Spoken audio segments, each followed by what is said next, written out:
है कुदरत का अनमोल तोहफा, ये ममता का सागर, मोहब्बत का दरिया है। हर नस्ल हर देश पर कर्ज इसका बनाया गया, त्याग को फर्ज इसका।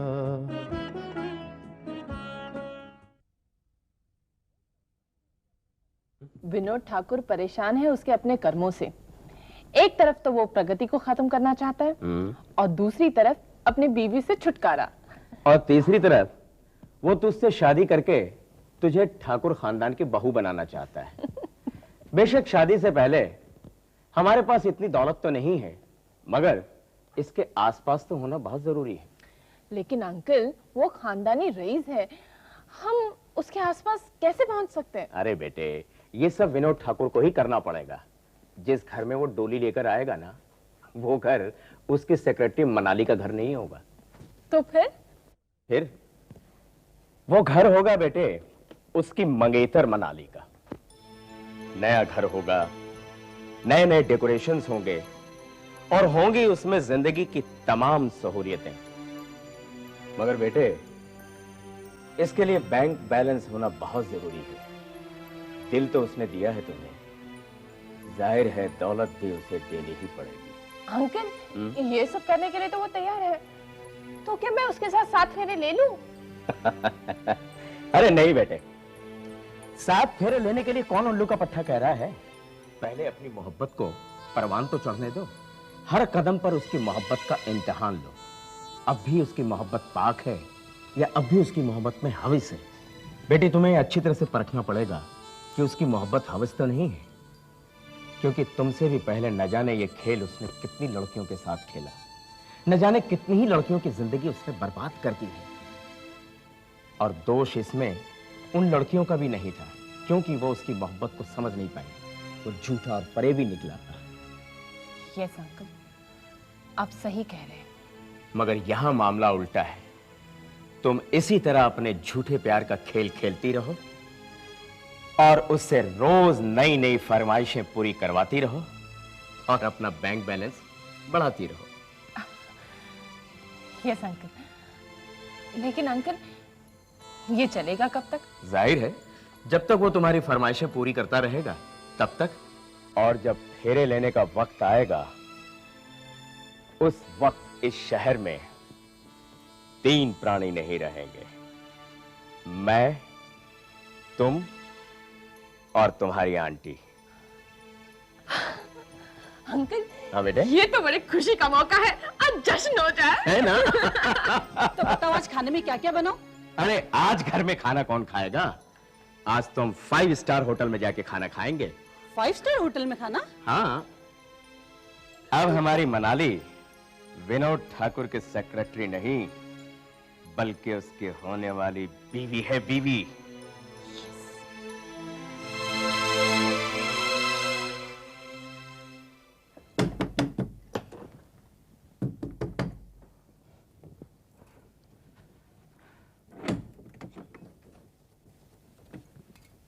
अरे माँ जी,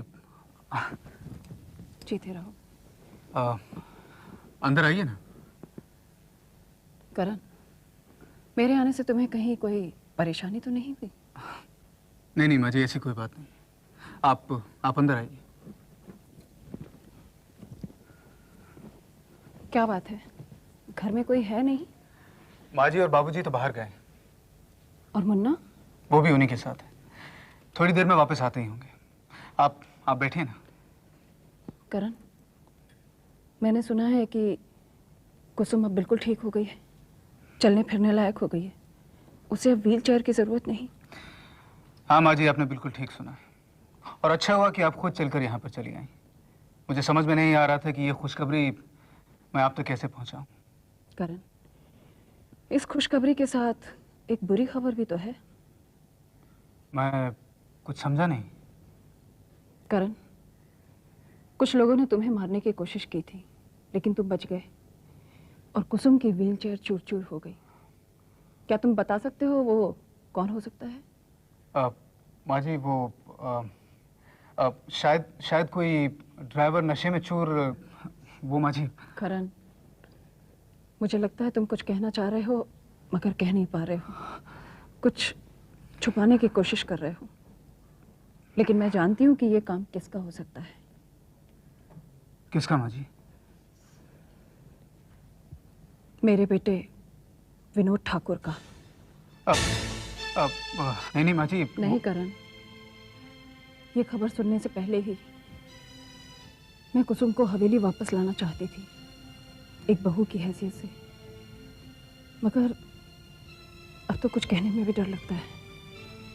मगर माँ जी, आपको तो कुसुम को हवेली वापस लाना ही होगा। करण,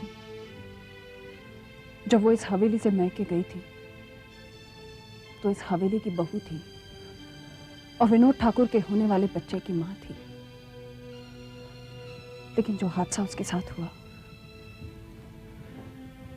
न जाने उसके दिल पर क्या बीती कि उसने हवेली वापस लौटने से इनकार कर दिया।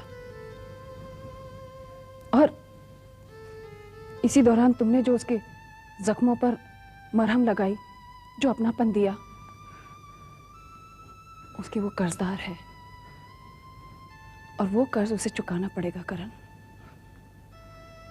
माँ जी, आपको याद होगा कि एक दिन इसी जगह पर खड़े होकर मैंने आपसे एक वादा किया था कि जिस दिन कुसुम अच्छी हो जाती है, जिस दिन वो अपने पैरों पर खड़े होने के काबिल हो जाती है माँ जी, उस दिन मैं उसकी जिंदगी से दूर चला जाऊंगा। और आज माँ जी, मैं ये शहर छोड़कर जा रहा हूं। नहीं करण, तुम ऐसा नहीं कर सकते। मैंने तो सारी तैयारियां भी कर ली हैं माँ जी। मैंने तो अपना इस्तीफा प्रगति के पास भिजवा भी दिया। नहीं करण, तुम हरगिज नहीं जाओगे। अगर तुम चले गए तो कुसुम की जिंदगी खतरे में पड़ जाएगी, वो मर जाएगी और इस हत्या की जिम्मेदारी मुझ पर होगी। तुम मेरा दर्द समझने की कोशिश करो करण। मेरी बदनसीबी तो ये है कि इस हवेली में मुझ पर जितने जुल्म हुए, मैं आज तक उसका खुलकर विरोध नहीं कर पाई। खामोश रहना ही मेरी कमजोरी थी और आज मेरी खामोशी को जबान दे दे करण। मैं सिर्फ ठाकुर रुद्र प्रताप की पत्नी और विनोद ठाकुर की मां ही नहीं हूं, मैं एक औरत भी हूं। करण, मैं अपने पापों का प्रायश्चित करना चाहती हूँ, जो मैंने खामोश रहकर किया है। तुम यहाँ से नहीं जाओगे करण। आप नहीं जानती माँ जी, लेकिन मैं जानता हूँ मेरे यहाँ पर रहने से कितना बड़ा अनर्थ हो सकता है। अगर तुम यहाँ से चले गए तो उससे भी बड़ा अनर्थ हो जाएगा। मेरे पास आत्महत्या के सिवा कोई रास्ता नहीं रह जाएगा। नहीं माँ जी, आप ऐसा नहीं कर सकती। करण, अब कुसुम जो भी कहेगी मुझे मंजूर है। मैं जानती हूँ कि कुसुम के लिए विनोद ठाकुर कहीं से भी काबिल नहीं है। अगर वो विनोद ठाकुर के साथ रहेगी तो उसकी जिंदगी मौत हो जाएगी और मेरे जीते जी मैं उसे मौत नहीं दे सकती। मगर माँ जी मैं। करण, जिस तरह विनोद ठाकुर मेरा बेटा है, उसी तरह तुम भी मेरे बेटे हो। जिस तरह हमारी पुरानी जायदाद पर उसका हक है, उतना ही तुम्हारा भी हक है। मगर माँ जी, मेरा यहाँ पर रहना उस हवेली को बर्बाद करना होगा। देखो करण, अगर तुम यहाँ से चले गए तो यह हवेली बर्बाद होने से बच नहीं पाएगी। तुम यहाँ से अब नहीं जाओगे। मैं प्रगति के पास तुम्हारा इस्तीफा वापस लेने जा रही हूँ।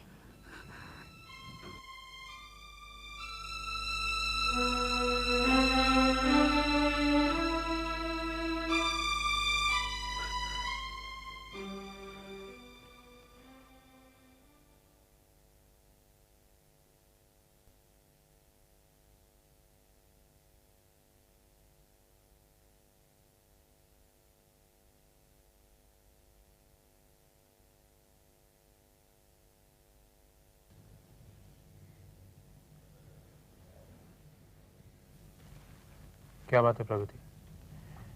काफी देर से खामोश बैठी हो। ऐसी क्या बात है इस चिट्ठी में? खामोश इसलिए हूं कि मुझे इस बात पर यकीन ही नहीं हो रहा है। मगर पता तो चले कि बात क्या है। ये करण का रेजिग्नेशन लेटर है। क्या? लेकिन ऐसी क्या बात हो गई कि करण को अपना रेजिग्नेशन देना पड़ा? मुझे भी बिल्कुल समझ में नहीं आ रहा है। मैं समझाती हूँ बात क्या है। माँ जी आप?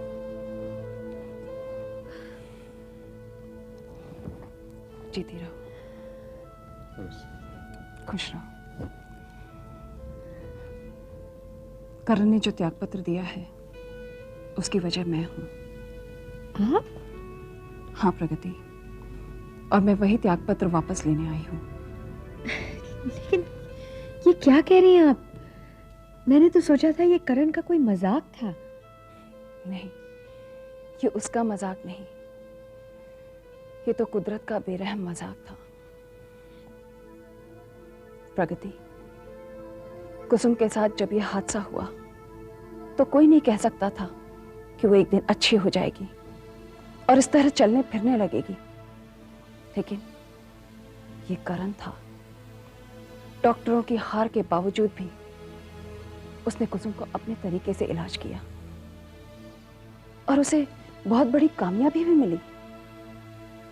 ये तो खुशी की बात है, लेकिन हर खुशी अपनी कीमत मांगती है, और ये खुशी भी अपनी कीमत मांग रही है। और ये कीमत ऐसी है कि जो संसार की सारी दीवारों को हिलाकर रख देगी, पुराने रस्मों रिवाज और परंपराओं को आग लगा देगी। करण की कामयाबी ने कुसुम के दिल में एक प्यार का जज्बा पैदा किया, और उस जज्बे ने कुसुम के दिल से किसी की बीवी होने की तस्वीर को भी मिटा दिया। उसके जहन में फिर एक बिन ब्याही औरत ने जन्म ले लिया है। मैं कुसुम को अपनी बहू बनाकर लाई थी, मगर मैंने हमेशा ये महसूस किया कि कहीं ना कहीं उसके मन में एक कुंवारापन सा है जो वैसे के वैसा ही है। और कुसुम करण में अपना भविष्य देखने लगी है। इस बात का एहसास मुझे उस दिन हुआ जिस दिन करण ने मुझसे ये वादा किया कि कुसुम के ठीक होते ही वो ये शहर छोड़कर चला जाएगा। तो क्या करण चला गया? नहीं, मैंने उसे रोक लिया, और इसीलिए मैं तुम्हारे पास उसका इस्तीफा वापस लेने आई हूं।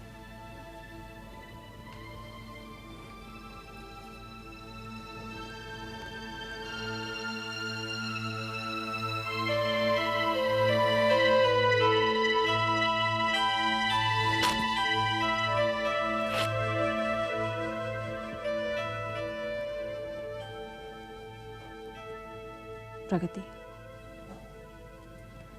मैं नहीं जानती मैंने जो ये फैसला किया है वो सही है या गलत।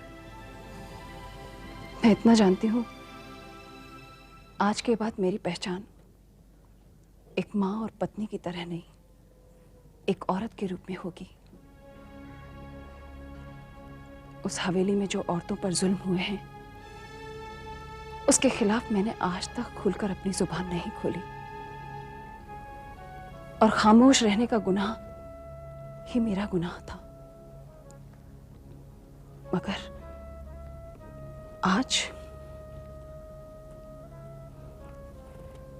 आज कुसुम के फैसले पर भी मैं अपनी जुबान नहीं खोलूंगी। मगर मेरी यह खामोशी मेरा गुनाह नहीं होगा, बल्कि तमाम गुनाहों का प्रायश्चित होगी।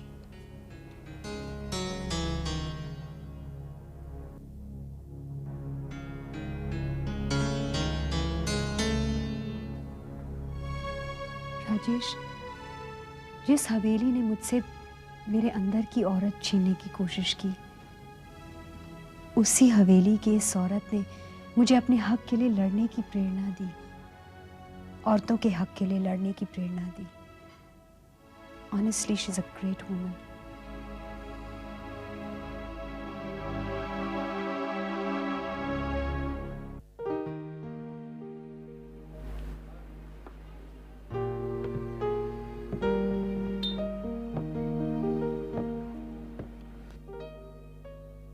सचिन, उन लोगों के साथ रह के तुमने क्या खोया, क्या पाया, इस बारे में तुम्हें संजीदगी से सोचना होगा। तुम तो अपनी जिंदगी की बाजी हार रहे थे उनसे। मौत से बचकर आए हो तुम। हाँ सचिन, जब तुम बेहोश थे और इतने दिनों तक तुम्हें होश नहीं आया था, तब अस्पताल में तुम्हारे माँ बाप की आंखों में हमने ऐसी उदासी देखी जैसे वो खुद जिंदगी की जंग हार चुके हो। तुम्हें दोबारा जिंदगी मिली है, तुम्हारे माँ बाप को दोबारा आशाओं का दीप मिला है। सचिन, उस दीप की लौ को बुझने मत दो। जिस जहर को तुमने पिया है उसे भूलकर भी दोबारा मत पीना। इस बात का एहसास है मुझे। मेरे साथ जो बीतना था वो बीत चुका है, लेकिन जिन लोगों ने मेरा साथ दिया उनके साथ क्या हो रहा है? जब मुझे मालूम पड़ा कि गौरव हॉस्पिटल में है तो मेरी तो जैसे नब्ज डूब गई थी। मैं डर से कांप गया था। गौरव, तुम मौत के मुंह से बचकर आए हो और अभी भी पूरी तरह से ठीक नहीं हुए हो। इससे पहले कि तुम बगावत का नारा बुलंद कर पाते, उन लोगों ने तुम्हें अपने रास्ते से हटाने का पूरा इंतजाम कर दिया था। लेकिन जिस तरह से तुमने जिंदगी और मौत की जंग लड़ी है, इससे जरूर तुम्हारे दुश्मनों के हौसले पस्त हो गए होंगे। सचिन, जब गौरव को अस्पताल में दाखिल किया गया था तो उसकी हालत बहुत चिंताजनक थी, पर तब भी डॉक्टर्स ने उसकी विल पावर, उसकी हिम्मत की तारीफ की थी। मगर दीपाली, जो कुछ भी हुआ, हालात अभी वैसे के वैसे हैं। मैं मौत के दरवाजे से वापस जरूर आया हूं, मगर ये लड़ाई अभी खत्म नहीं हुई है। हाँ, वो हमसे डर जरूर गए हैं, और मैंने ये बात सीखी है कि बुराई से ना डरकर अगर उसका सामना किया जाए तो बुराई करने वालों के हौसले टूट जाते हैं। आज भी जो लड़के कॉलेज के दुश्मनों का साथ दे रहे हैं, उन्हें शायद ये नहीं मालूम कि जो पर्दे के पीछे से ये खेल खेल रहे हैं, उनका इरादा ये है कि इस देश की नौजवान नस्ल को ड्रग्स और चरस की लत लगा के उन्हें खत्म कर दिया जाए। जब देश की नौजवान नस्ल खत्म हो जाएगी तो फिर देश का भविष्य क्या रहेगा? सचिन, ये एक खतरनाक खेल है और हम सबको मिलके उनके इरादों को नाकाम बनाना है। जिस तरह इस देश के सिपाही अपने मुल्क को बचाने के लिए दुश्मनों से सरहद पे लड़ते हैं, उसी तरह हम लोगों को इस देश के अंदरूनी दुश्मनों से लड़ना है। मैं जानता हूं कि बाहर कुछ कान हमारी बातें सुन रहे हैं, मगर एक बात सब गौर से सुन ले कि मैं कोई चाल दुश्मनों की चलने नहीं दूंगा।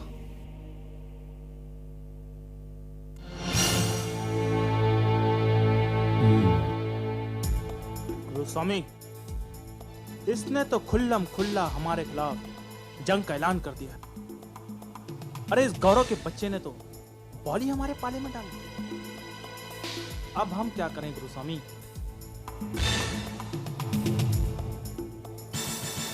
सचिन के साथ जो हुआ और जिस तरह से ये गौरव का बच्चा बच गया, उससे शहर की सारी पुलिस अलर्ट हो गई है। इसलिए कॉलेज में कुछ दिनों के लिए हमारा ये धंधा हमें बंद करना पड़ेगा। इसका मतलब तो ये हुआ गुरु स्वामी कि तुम गौरव से डर गए हो? गुरु स्वामी, इससे पहले कॉलेज में किसी लड़के की इतनी हिम्मत नहीं थी कि हमारे खिलाफ आवाज भी उठाए, लेकिन इस साले की हिम्मत तो देखो। इतनी मार खाने के बाद भी साला मरने मारने की बात करता है। ये उसी की चाल है। वो इस इंतजार में है कि उसके धमकियों से परेशान होकर हम उस पर हमला करें, और वो इससे यह साबित करना चाहता है कि उस हमले में हमारा हाथ था, और पुलिस को यह भी साबित करना चाहता है कि कॉलेज कैंपस में जो ड्रग्स सप्लाई होते हैं उनमें भी हमारा हाथ है। वो तो है गुरु स्वामी, लेकिन हमने भी कच्ची गोलियां नहीं खेली है। हाँ, कुछ दिनों के लिए शरीफ बच्चे बन के रहते हैं। वाह गुरु स्वामी, जवाब नहीं है आपका। चलो।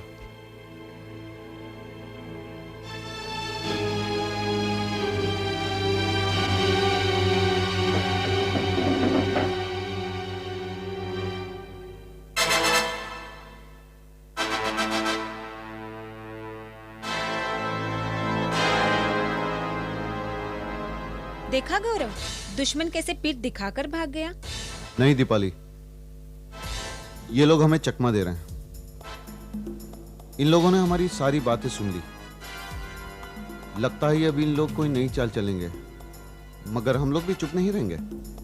इससे एक बात तो साबित हो गई गौरव, कि अगर इंसान के पास हिम्मत और हौसले के साथ सच्चाई की ताकत हो तो वो किसी से नहीं डरता, बल्कि उसका डर दुश्मन पर सवार हो जाता है और दुश्मन भागने के रास्ते ढूंढता है।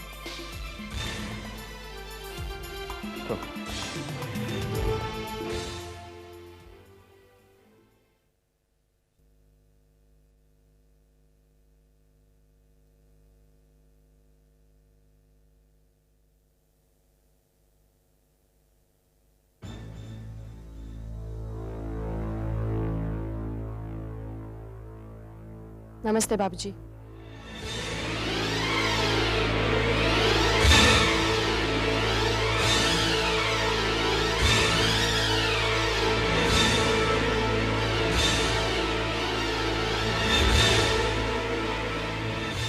मैंने कहा नमस्ते बाबूजी।